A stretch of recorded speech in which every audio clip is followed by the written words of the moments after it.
Selamat datang Sobat Bintangku, Bincang Tanah dan Ruang Kuningan. Terima kasih pada kesempatan kali ini kita akan membahas hal-hal yang menarik terkait dengan reforma agraria. Dan tentu saja pada episode kali ini kita kedatangan tamu yang istimewa dari Jakarta, dari Kementerian Agraria dan Tata Ruang, Badan Pertanahan Nasional, dari Direktorat Jenderal Penataan Agraria. Di mana tamu kita pada hari ini yaitu Bapak Windra Pahlevi. Selamat datang Pak Windra. Ya Pak Kakan, terima kasih. Beliau adalah Kepala Subdirektorat Pengembangan dan Diseminasi Model Akses Reforma Agraria. Jadi Sobat Bintangku, kita akan membicarakan hal-hal yang lebih detail terkait dengan reforma agraria. Begitu Pak Windra? Iya, betul sekali Pak. Mungkin sebagai pembukaan, pertanyaan yang perlu penjelasan dari yang dibutuhkan oleh Sobat Bintangku adalah mengenai apa itu reforma agraria, Pak. Bisa diberikan penjelasan kepada kami. Baik, terima kasih Pak Kakan telah mengundang kami dari Direktorat Jenderal Penataan Agraria di dalam podcast Bintangku ini, Bincang Tanah dan Ruang Kuningan. Iya. Di mana seperti yang Pak Kakan tadi sampaikan bahwa salah satu kegiatan di Kementerian Agraria dan Tata Ruang itu adalah reforma agraria.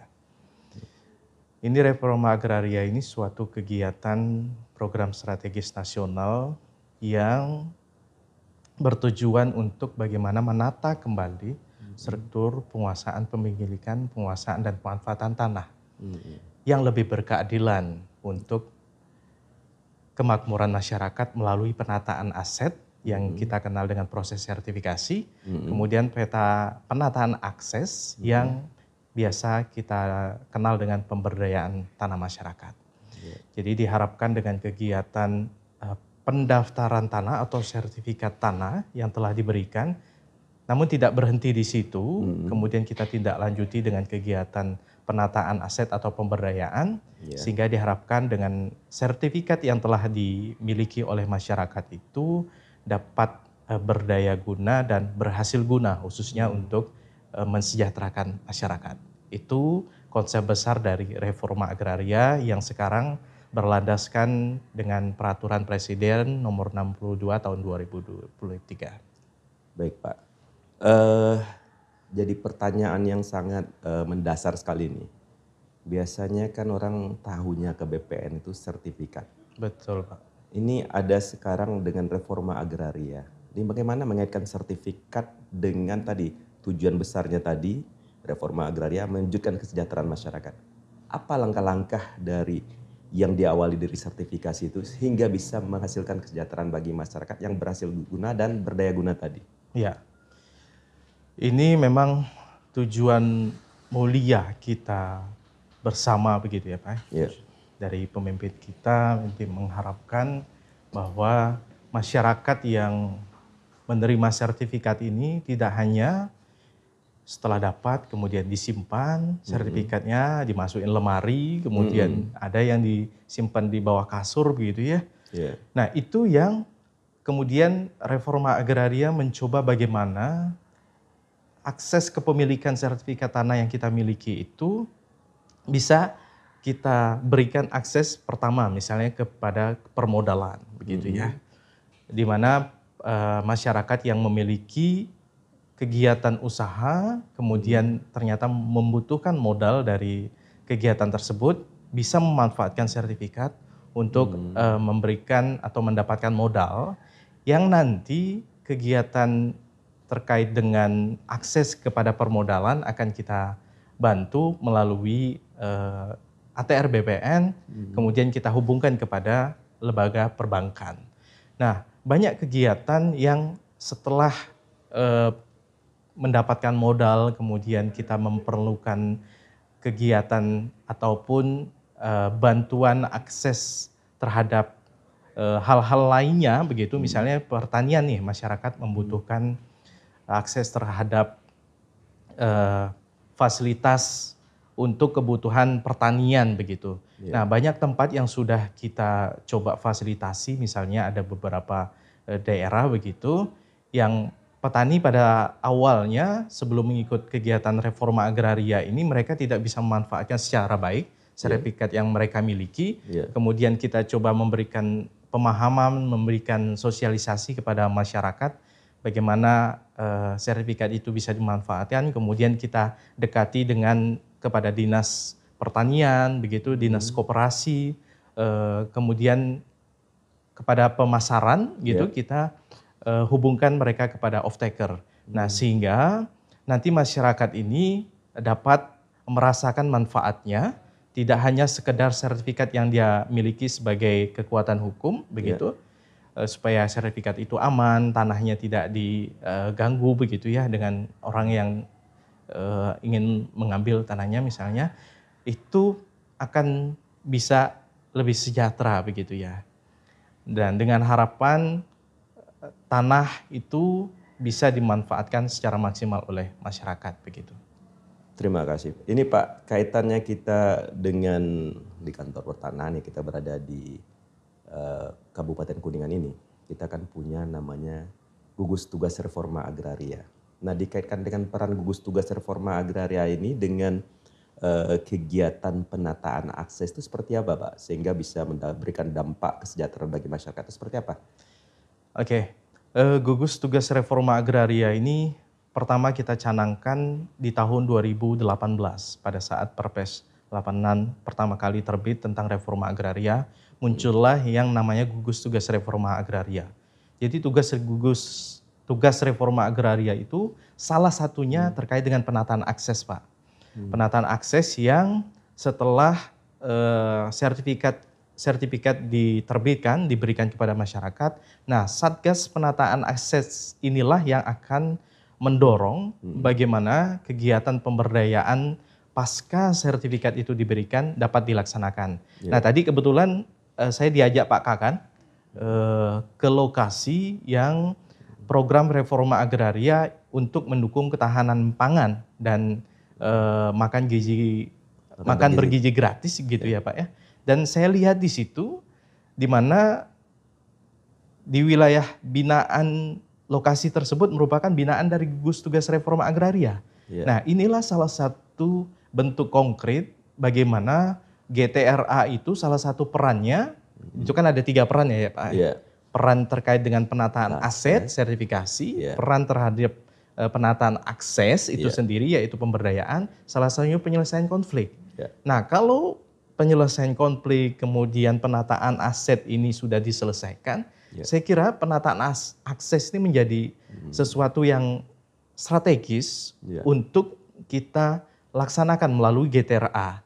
Nah, sehingga manfaat dari tanah itu sendiri setelah kita berikan sertifikat itu ada begitu Pak. Jadi tidak hanya sekedar kita memberikan sertifikat tapi ada tindak lanjutnya. Dan itu saya tadi lihat secara langsung bagaimana tanah kas desa itu dimanfaatkan hasil dari kegiatan PTSL yang merupakan bagian dari reforma agraria begitu. Kemudian bisa dimanfaatkan oleh kelompok tani Kucinta Mandiri gitu ya. Nah, ini bagus sekali di mana anak-anak muda di sana yang bagian dari kelompok itu memanfaatkan lahan yang 1.500 meter persegi itu dengan memanfaatkan menjadi peternak burung puyuh begitu ya. Sama dengan bioflok yang ikan. Nah, ini saya kira peran gugus tugas reforma agraria yang ada di Kabupaten Kuningan itu sudah dijalankan secara baik begitu ya. Karena kita tahu unsur dari GTRA itu tidak hanya kantor pertanahan saja, tapi termasuk dengan pemerintah daerah dan stakeholder lainnya. Dan itulah peran strategis dari reforma agraria. Dan perlu kami sampaikan bahwa di tahun depan arahan dari Ibu Dirjen bahwa reforma agraria melalui gugus tugas reforma agraria itu tidak hanya terfokus kepada 1, 2, 3 lokasi saja di kabupaten, akan tetapi akan disebar di seluruh kabupaten dengan mewajibkan ada gugus tugas reforma agraria. Karena kita tahu perannya itu sangat penting, begitu Pak. Harapannya seperti yang dilakukan oleh Pak Kakan di Kabupaten Kuningan begitu. Jadi apa yang telah dilakukan Kabupaten Kuningan, apakah sudah sejalan dengan apa yang menjadi koridor dalam pelaksanaan kegiatan gugus tugas reforma agraria, Pak?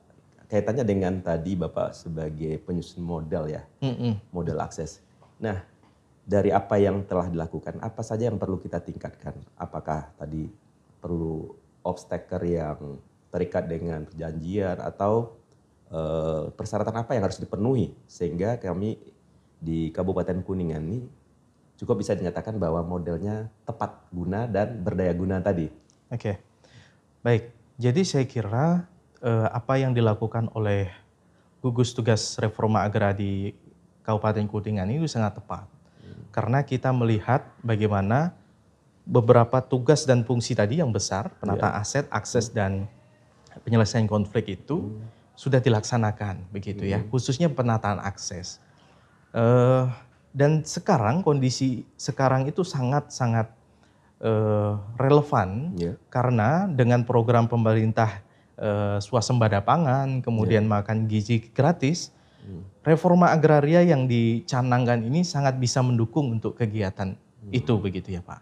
Nah, terkait dengan apakah sini sudah sesuai, saya kira konsen Pak Menteri sekarang terkait dengan bisnis proses closed loop system, di mana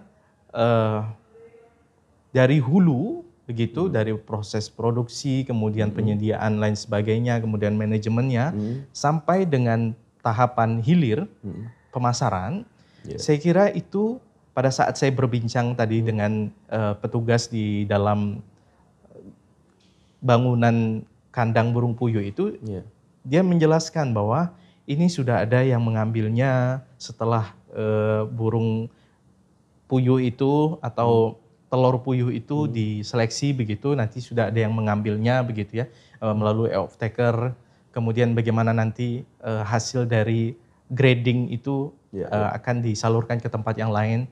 Saya kira ini sudah mencerminkan bisnis proses closed loop system yang dari hulu ke hilir.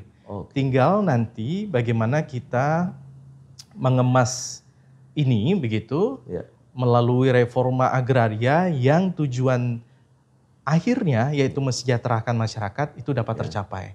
Saya kira yang akan mendapatkan manfaatnya itu tidak hanya pemilik sertifikat begitu kan ya Pak, tapi masyarakat sekitar ataupun yang terlibat di dalam kegiatan reforma agraria yang menjadi pegawai, yang menjadi penyalur begitu ya. Berbagai komponen itu dapat merasakan manfaat dari kegiatan reforma agraria tersebut. Jadi bisa kita simpulkan ya Pak bahwa model yang dibangun itu harus bisa dari hulu ke hilirnya. Itu betul yang gitu ya. Artinya ketika diawali dari proses awal yang dimana di proses produksi sampai dengan menghasilkan produknya, dan produk itu tidak hanya sampai harus ada off-taker yang ngambil sampai ke hilir sehingga menghasilkan nilai ekonomi yang tinggi, dan itu tidak stuck hanya sekedar memproduksi, tapi juga memasarkan. Betul Pak. Nah, dukungan pemerintah daerah seperti apa Pak kaitannya dengan gugus tugas reforma agraria ini Pak? Umpamanya kadang kebutuhan mesin segala macam kan petani kan susah Pak. Mungkin saya tadi sempat bertanya juga dengan Kapoktannya ya Pak, ketua kelompok taninya. Sekarang kita butuh ini Pak. Itu gimana Pak kaitannya dengan gugus tugas reforma agraria? Apa peran yang bisa dijalankan terkait dengan kebutuhan-kebutuhan yang sangat mendesak oleh para kita sebut kelompok tani yang merupakan peserta akses dari reforma agraria tersebut? Baik, memang kalau kita lihat peran dari pemerintah daerah sangat penting Pak. Di mana di dalam Perpres 62 tahun 2023 itu jelas sekali menyebutkan di dalam pasalnya begitu, pasal 3 bahwa pemerintah daerah itu memiliki kewajiban untuk mendukung kegiatan reforma agraria baik melalui bantuan langsung maupun kerjasama lainnya. Jadi itu jelas sebenarnya Pak. Dan di dalam Perpres 62 itu juga disebutkan bahwa salah satu indikator kinerja dari pemerintah daerah itu dinilai dari bagaimana reforma agraria di suatu kabupaten kota itu dijalankan. Jadi penting sekali GTRA ini sebagai suatu wadah yang mewadahi gugus tugas reforma agraria yang menjalankan agenda besar reforma agraria ini dapat terwujud, Pak. Karena jujur dari Kementerian Agraria dan Tata Ruang ini memiliki keterbatasan terkait dengan penganggaran. Di kita itu tidak boleh menganggarkan kegiatan yang sifatnya bantuan langsung, kemudian penyediaan sarana prasarana begitu. Nah, sehingga pemerintah daerah inilah yang nantinya memiliki kekuatan yang cukup gitu ya untuk bagaimana mendukung kegiatan ini, begitu ya Pak ya. Penyediaan sarana dan prasarana, kemudian bagaimana pelatihan itu dilakukan, mencoba menjembatani antara pasar dengan penyedia kan begitu Mas, masyarakat kelompok taninya itu Pak, begitu Pak. Kuncinya seperti itu. Sangat menarik Pak. Ini tentu saja kita pengen menggali lebih dalam lagi. Cuma kita terbatas durasi. Saya rasa untuk episode kali ini kita cukupkan dan tentu saja kami mohon kesediaannya lagi nih di lain waktu kita tindak lanjuti untuk memperdalam teknikal banget yang sifatnya bagaimana sih model yang ideal dari usaha ini, dari obstacle yang seperti apa yang bisa kita dapatkan sehingga menghasilkan nilai ekonomi yang baik setiap produk yang kita hasilkan dari kegiatan reforma agraria tersebut. Para sobat bintangku, sebelumnya kita mengucapkan terima kasih banyak atas kehadirannya Pak Windra dan tentu saja kita berharap bersedia di lain waktu kita minta. Kalaupun tidak berada di satu ruang kita minta online karena ini juga akan diakses oleh tim Daraku Pak. Jadi Duta Reforma Agraria Kuningan ini untuk bagaimana sosialisasi program ini juga bisa bermanfaat bagi kita di daerah. Saya rasa demikian, terima kasih. Sampai jumpa lagi bintangku.